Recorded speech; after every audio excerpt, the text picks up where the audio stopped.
Focus before into next to tindahan. You remember? Yeah.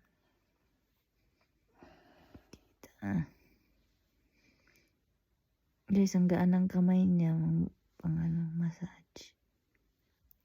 Sakit kasi yung kaliwang binti ko eh. Pero yung kanan, hindi naman masakit. Yung kaliwa lang. Buti na lang may tagahilot.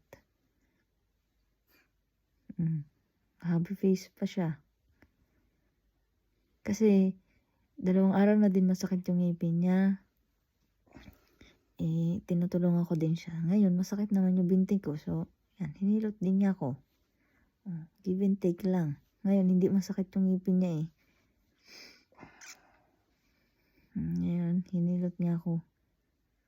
Bukas, mayroon siyang dentist. Sabi ko sa kanya na patanggal na yung may sira ng ngipin.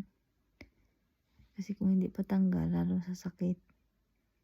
Sana matanggal na yung bukas kasi may butas na. 2 araw na pinalalagyan sa akin ng gamot.